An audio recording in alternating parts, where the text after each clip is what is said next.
దేవుని నామానికి స్తోత్రాలు. ప్రియులరా, మరొక పర్యాయము దేవుని యొక్క వాక్యాన్ని ధ్యానం చేసుకుందాం. తలల వంచండి, కళ్ళు మూసుకోండి, ప్రార్థన చేసుకుందాం. పరిశుద్ధుడైన తండ్రి, ప్రేమ కలిగిన ప్రభువా, నీ ఘనమైన పాదాలకు వందనాలు, స్తోత్రాలు, స్తుతులు చెల్లిస్తూ ఉన్నా. నీ మహా ఉచితమైన కృప చొప్పున మమ్మల్ని ఎంతగానో ప్రేమించి తండ్రి, అయ్యా ఎందుకు పనికిరాని వాడిని, అయ్యా బలహీనుడిని, అయ్యా మీరే నన్ను మీ సిలువ చోటును మరుగుపరుచుకొని కొద్ది మాటలు దయచేయమని ప్రార్థిస్తున్నా. ప్రభువా, నీ వాక్యాన్ని నా తండ్రి ధ్యానిస్తూ ఉండగా అనేకమైన ఆలోచనలు, పరలోక సంబంధమైన ఆలోచనలు మాకు దయచేయండి.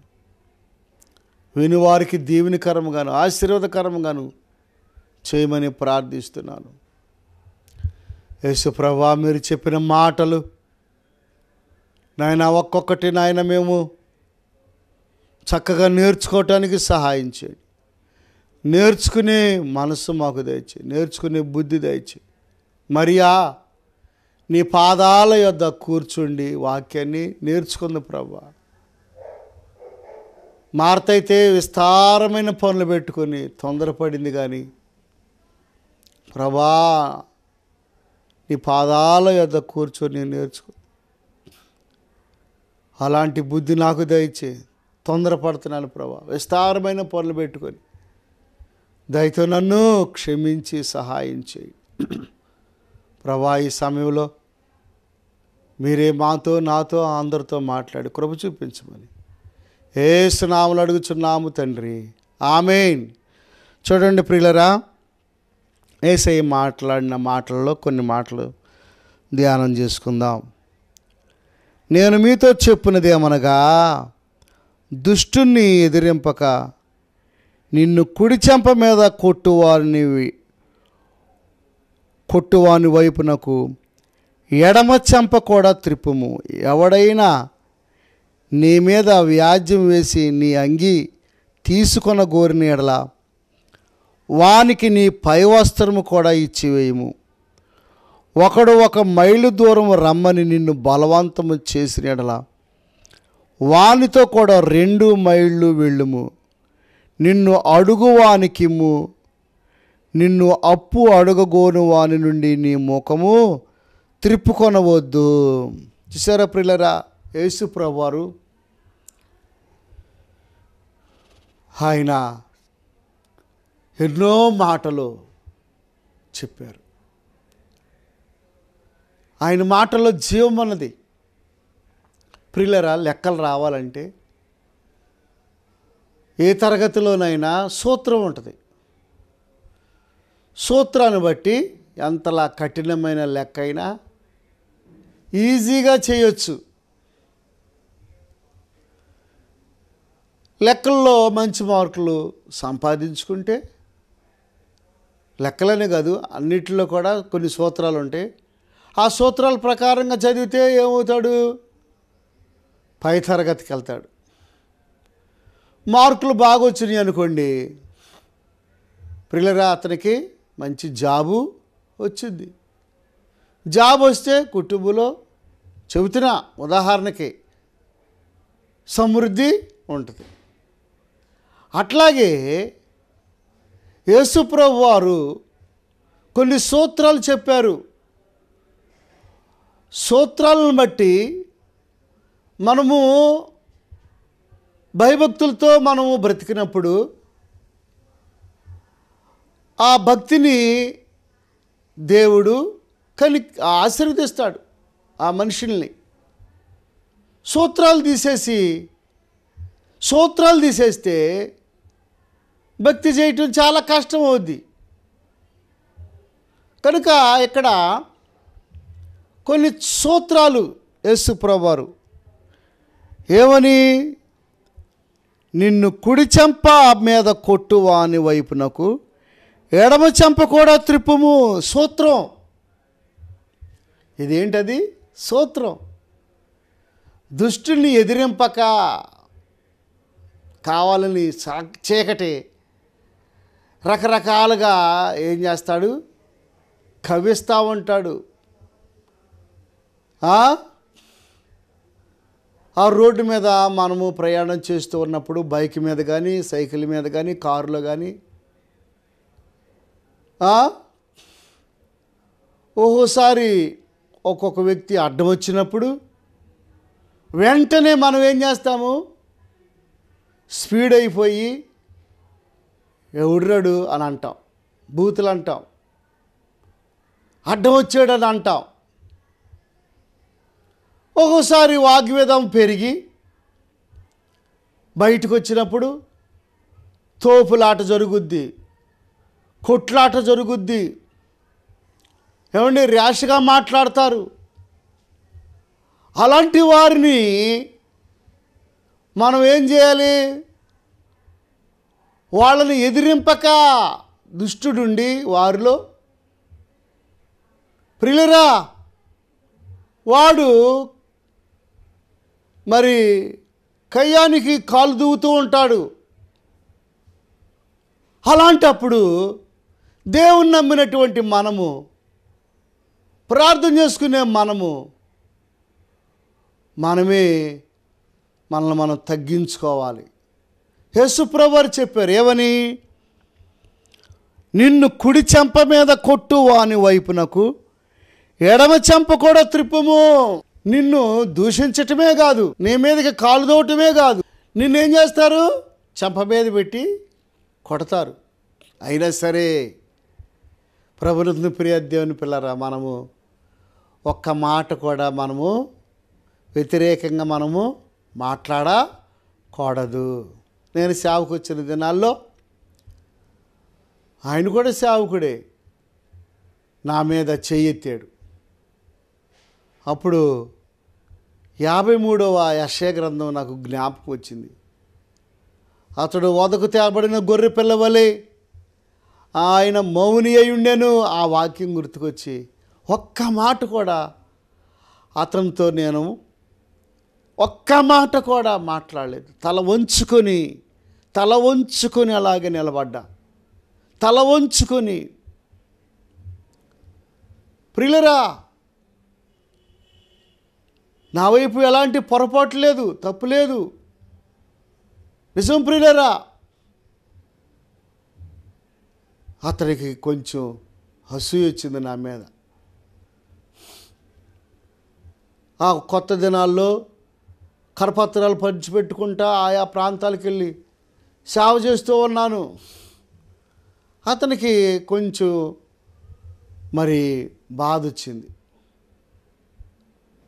చూడండి, సరే నాకు ఎట్లా బాధ ఉందయ్యా, మరి ఇదిగా ఎట్లా కాదు ఎట్లా నడుచుకో అని ఏమైనా చెప్పాడా? నేను రౌడీని, నేనంటే ఏమనుకున్నావు? నేను తలుచుకున్నానంటే అసలు నువ్వు ఈ ప్రాంతంలో తిరగు అని చెయ్యెత్తాడండి. అయినప్పటికీ మౌనంగా ఉండి తల వంచుకొని అలా వచ్చేసారు. రాను రాను కొంతకాలానికి ఆయన మరి ఇటు వెళ్ళిపోయాడు. తెనాలి టౌన్లో కూడా లేడు. కుటుంబాన్ని ఏమండి చూసారా ప్రియులరా? అంటే ఆయన వెళ్ళిపోవటం అది మంచిది కాదు. తన యొక్క స్థితిని బట్టి అతడు వెళ్ళిపోయాడు. సావు కూడా అందరూ నిలబడలేరండి. నిలబడాలి. మన మాటలు చాలా జాగ్రత్తగా ఉండాలి. చూడండి, అలాగని ఎవరైనా నిన్ను కుడి చెంప మీద కొడితే వాళ్ళకి ఎడమ చెంప కూడా నీవు తిప్పు. సూత్రం అది. ఒకసారి మదర్ తెరీసా గారు ప్రియులరా మరి అనాథ పిల్లలను, అనాథ ఆశ్రయాలు, దిక్కులేని వారిని, పేదలను ఒక చారిటబుల్ ట్రస్ట్ పెట్టి ఎలాగైనా మరి సమాజాన్ని బాగు చేయాలని కంకణం కట్టుకొని ఆమె ఒక ధనవంతుడి దగ్గరికి వెళ్ళిందంట. అతను బహు భయంకరమైన రౌడీ అంట. సహాయం కొరకు వెళ్ళిందంట, హెల్ప్ కొరకు. అయ్యా, మరి ఎంతోమంది దిక్కులేని వారు ఉన్నారు, ఎంతోమంది పేదలు ఉన్నారు, వాళ్ళకి మీ వంతు ఏమైనా సహాయం చేయగలరా అంటే అని కుడి చేయి చాపిందంట. కుడి చేయి చాపితే ఆ కుడి చేతిలో కాండ్రకిచ్చి ఉమ్మూసాడంటండి ఆ ధనవంతుడు. చూసారా ప్రియులరా? కాండ్రకిచ్చి ఉమ్మూసాడంట. అప్పుడు వెంటనే ఆ తల్లి ఎంత సహనమూరితో, ఎంత మరి ఓర్పు కలిగిన మనిషో, ఆ కాండ్రకిచ్చిన ఉమ్ము ఆ చేతిని ఆ గుప్పుళ్ళు ముడిచి, ఇది నాకయ్యా, ఈ బహుమానము నాకు, పేదలకు ఏదైనా సహాయం చేయగలవా అని ఎడం చెయ్య చాపిందంట. ఎడం చెయ్యి చాపితే అప్పటికప్పుడే క్షణాల్లోనే ఆ ధనవంతుడు కళ్ళమ్మటి నీళ్లు తిరిగి పశ్చాత్తాపడి అప్పటికప్పుడే కాళ్ళు పట్టుకుని, క్షమించమ్మా, నేను గర్వించాను, నిన్ను హేళన చేద్దామని ఉమ్మూసాను, అయినా సరే ఒక్క మాట కూడా నన్ను అనలేదు, మళ్ళీ సహాయము అడుగుతున్నావని అప్పటికప్పుడు ఎంతో మరి చెక్కు రాశాడంట. గమనించండి ప్రియులరా. కానీ దావీదు అడిగినప్పుడు నాబాలు అలాగని చేయలేదు. యెషయా ఎవడు, యెషయా కుమారుడు దావీదెవడు అని నాబాలు, తిండిపోతు నాబాలు. కొంతమంది అటు తినే చేయి కూడా అట్ట అనరు, పిల్లికి కూడా బిచ్చం పెట్టరు. కొంతమంది పిల్లికి కూడా బిచ్చము పెట్టరు. ఎవరైతే దాతృత్వం కలిగి, ఎవరైతే సహాయం చేస్తారో ఎప్పుడు వాళ్ళు ఆశీర్వదించబడతారు. చిమ్మిని జల ఊరుతా ఉంటుంది ప్రియులరా.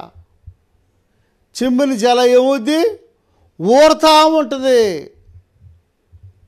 చిమ్మకోకుండా ఆ జల అట్టేగా ఉందనుకోండి, అది పాకుడు పట్టుకుపోయి ఆ వాటర్ కూడా ఏమవుతుంది? గమనించండి ప్రియులరా, పాడైపోతాయి. కనుక నీవు సాధ్యమైనంత వరకు క్రైస్తవుడా, ఓ సహోదరుడా, దేవుని నమ్మని బిడ్డ, నీవు ఓర్పుతో సహనంతో ఏం చేయాలి? నీవు ముందుకు సాగాలి. నిన్ను కుడి చెంప మీద కొట్టువాని వైపు ఎడమ చెంప కూడా త్రిప్పుము. ఎడమ చెంప తిప్పుతున్నావా, లాగి ఒకటి ఎత్తున్నావా? భర్త ఒక మాట అన్నాడు అనుకోండి, భార్య లోబడుద్ది అనుకున్నారా? జుట్టు పట్టుకొని వంగబెట్టి గుద్దుద్ది. ఏమండి? అలాగనే భార్య ఒక మాట ఉందనుకోండి, భర్త ఆగుతాడు అనుకున్నారా? కర్ర తీసుకుని ఎగబడతాడు. అలాగనే పిల్లల్ని తల్లిదండ్రులు ఒక మాట అన్నారనుకోండి, పిల్లలు కూడా కర్ర తీసుకొని ఎగబడతారు తల్లిదండ్రుల మీద. ఆ కుటుంబం అంతా రచ్చరచ్చ అయిపోతుంది. ప్రభునందు ప్రియ దేవుని పిల్లరా, జాగ్రత్తగా ఉండాలి. మనము కుడి చెంప మీద కొట్టినప్పుడు మనం ఏం చేయాలి? ఎడమ చెంప కూడా త్రిప్పి, అయ్యా ఇక్కడ కూడా కొట్టయ్యా. ఎంత దేవుని మనసు, క్రీస్తు మనసు, క్రీస్తు యేసుకు కలిగిన మనసును మీరును కూడా కలిగి ఉండండి. తండ్రి వీరేమి చేయుచున్నారు వీరెరుగరు గనక వీరిని క్షమించు. క్షమాపణ గుణం. నువ్వు భర్తని నువ్వు క్షమించాలి. త్రాగుబోతుడైనా మరి తప్పదు, చేసుకున్నావు గనక విడిచిపెట్టి ఇంకొక పెళ్లి చేసుకుంటావా? తప్పది. ఎలాంటి ఘోరమైన పరిస్థితులు వచ్చినా సరే ఎడబాపు రాకూడదు, విడాకులు ఇవ్వకూడదు. నిరీక్షణతో ఓర్పుతో దేవుని కొరకు ఏం చేయాలి? ఎదురు చూస్తూ ప్రార్థన చేస్తే ఆ కుటుంబం ఏమవుద్ది? కట్టబడుద్ది. కొంతమంది ఏమండి ముందు చెప్పరు, పెళ్లి చేసుకున్న తర్వాత నువ్వు నాకు నచ్చలేదు, నీకు విడాకులు ఇచ్చేస్తున్నా. ఏంటండి విడాకులు ఇచ్చేది? సహోదరుడా సహోదరి, వాక్యం ఏమని సెలవిస్తుంది?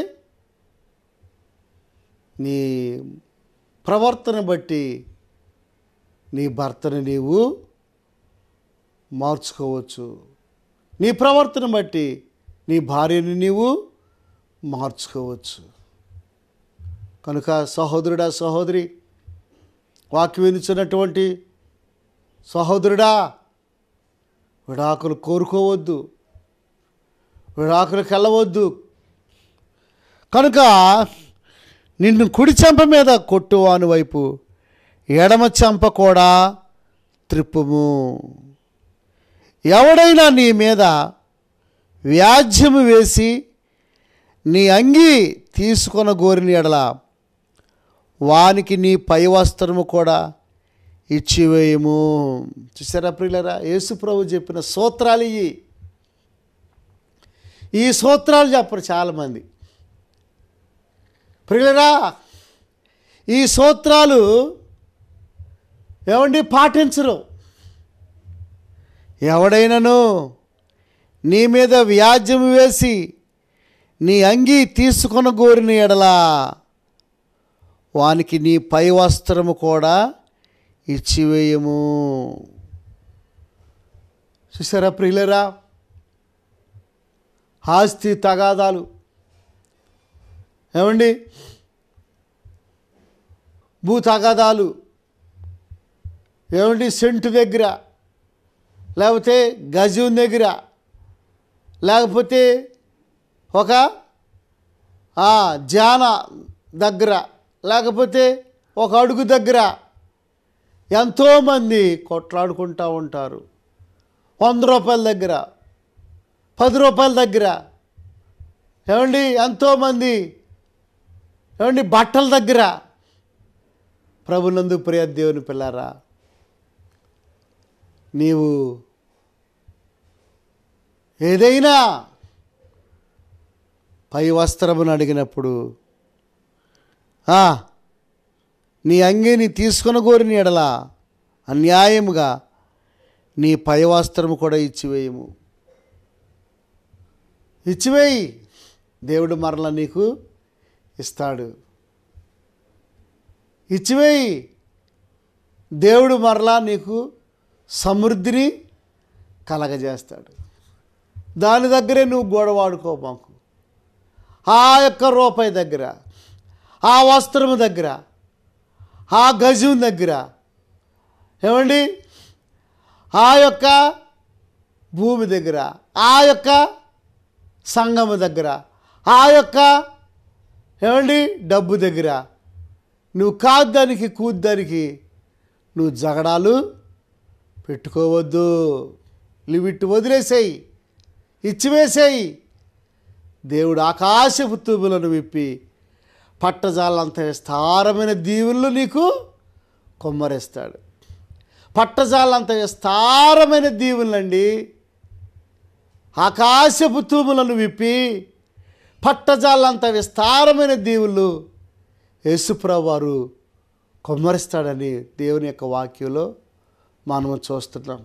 కనుక అలాగని నీవు పై వస్త్రమును కూడా ఇచ్చివేయము. ఒకడు 1 మైలు దూరము రమ్మని నిన్ను బలవంతము చేసిన ఎడల వానితో కూడా 2 మైళ్ళు వెళ్ళుము. బాబు కొంచెం అక్కడ దాకా ఎక్కించుకోయా అంటారు. నా విషయంలో ప్రియులరా, సామాన్యంగా తప్పనిసరిగా ఏమండి వాళ్ళు అక్కడ దాకా అంటే ఇంకా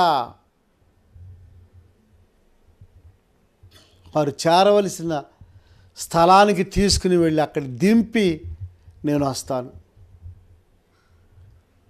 అందరికి కాదనుకోండి, ఏమండి నడవలేని వాళ్ళు, కొంచెం బలహీనంగా ఉన్నవారు, అలాంటి వారికి మనము సహాయము చేయటంలో తప్పు లేదు. మెణుకుగుండాలి. ప్రభునందు ప్రియ దేవుని పిల్లరా, అవుటివారు, కుంటివారు, గుడ్డివారు, ప్రభునందు ప్రియ దేవుని పిల్లరా, రకరకాల పరిస్థితుల్లో దిగజారిపోయి బలహీనలైన వారికి మనం ఏం చేయాలి? చేయూతనివ్వాలి. మనం ఏం చేయాలి? చేయూతనివ్వాలి. బలహీనులను బలపరచాలి. తర్వాత కృంగిన వారిని లేవనెత్తాలి. ఏమండి, గోతులో పడిపోయింది ఒక గాడిద. ఆ రోజు శనివారం. శాస్త్రులు పరిసయ్యులు ఏమంటున్నారు? శాస్త్రులు పరిసయ్యులు ఏమంటున్నారు? ప్రియులరా, ఈరోజు శనివారం కదా, ఆ గోతులో ఆ గాడిద అలాగే ఉండాలి. చూసారా వాళ్ళు ఎంత మరి అజ్ఞానులో. దేవుడు చెప్పింది ఒక అర్థమైతే వీళ్ళు లేఖనాల్ని ఇంకొక రకంగా మలుచుకోవడాన్ని వాళ్ళకు అనుకూలంగా తిప్పుకుంటే ఎట్లాగండి? లేఖనాలు ఏమండి ఎలాగా? దేవుని లేఖనాలు అయ్యి. ప్రభునందు ప్రియ దేవుని పిల్లరా, ఈరోజు శనివారం కదా, గోతులో పడింది. ఆ గోతులో పడి గిలగల తణుకులాడుతుంది ఆ గాడిద. దాన్ని ఏం చేయాలి? పైకి తీయాలి. ప్రియులరా, వీళ్ళంటారు శనివారం కదా, ఈరోజు తీయకూడదు, అది సచ్చూరుకుంటుంది. ఏమండి, శనివారం అందుకా? ప్రభునందు ప్రియ దేవుని పిల్లరా, దేవుని వాక్యం అందుకా? సహోదరి వాక్యాన్ని మంచి హృదయంతో నీవు భయభక్తులతో నీవు అర్థం చేసుకుంటే తప్పనిసరిగా దేవుని ఆశీర్వాదం నేను పొందుకుంటావు. యేసుప్రభు వారు అన్నారు, ముందు ఆ తీయండి, తర్వాత మాట్లాడదు, ముందు ఆ గాడిదని తీయండి.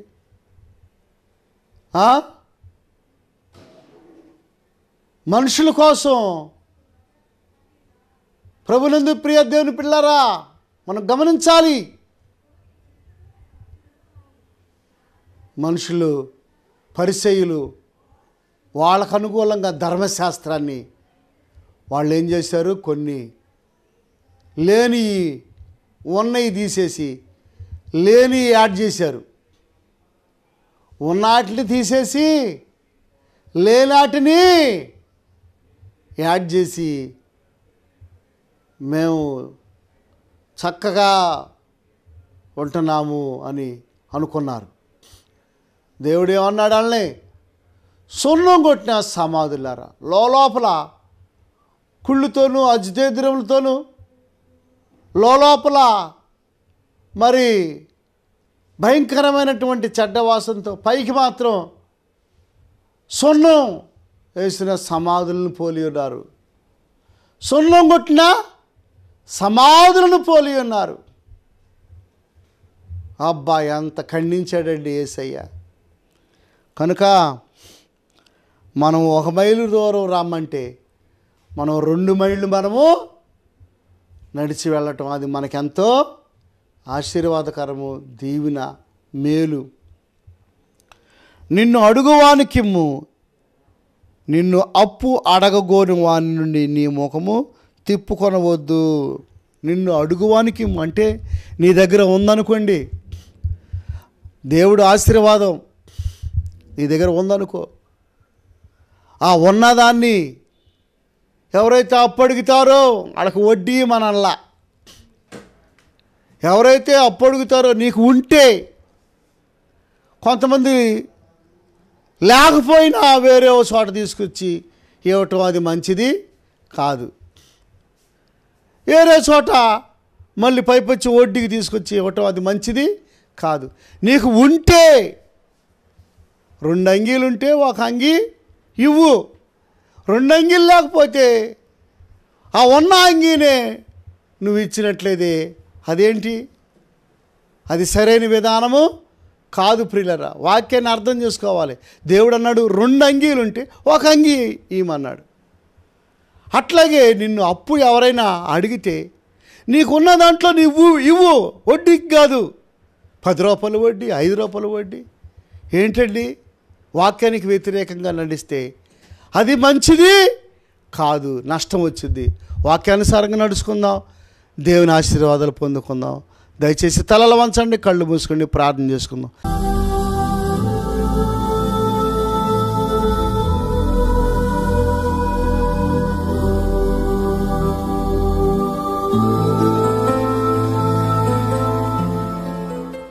పరిశుద్ధుడైన తండ్రి, ప్రేమ కలిగిన ప్రభువా, మీరు చెప్పిన స్తోత్రాలను మేము పాటిస్తే అవి మాకెంతో ఆశీర్వాదం నాయన. వాక్యం ఒకలాగుంటే మా జీవితాలు ఇంకొకలాగా ఉన్నట్లయితే అది మాకు ఆశీర్వాదము కాదు ప్రభువా. అయా, కష్టమైన నష్టమైన నీ లేఖనాలను బట్టి మమ్మల్ని ఒకవేళ కుడి చెంప మీద కొడితే మేము ఎడమ చెంప చూపించే ఆ సాధు స్వభావం మాకు దయచేయండి ప్రభువా. నాయనా, నీ లేఖనాలను మంచిగా అర్థం చేసుకొని బోధించటానికి, అలాగనే అర్థం చేసుకొని మంచి భక్తి చేయటానికి మాకందరికి సహాయము చేయమని, ఈ కొద్ది ప్రార్థనకి ప్రతిఫలం తెచ్చమని, చిన్న పరిచర్ని దీవించమని యేసు నామములో అడుగుచున్నాము తండ్రి, ఆమేన్. తండ్రి ప్రేమ, కుమారుని కృప, పరిశుద్ధాత్మ సహాయం కూడి ఉన్న మనకు సకల పరిశుద్ధులకు సదాకాలము తోడయుండునుగాక. ఆమేన్. God bless you. దేవుడు మిమ్మల్ని, మీ కుటుంబాన్ని దీవించునుగాక. ఆమేన్.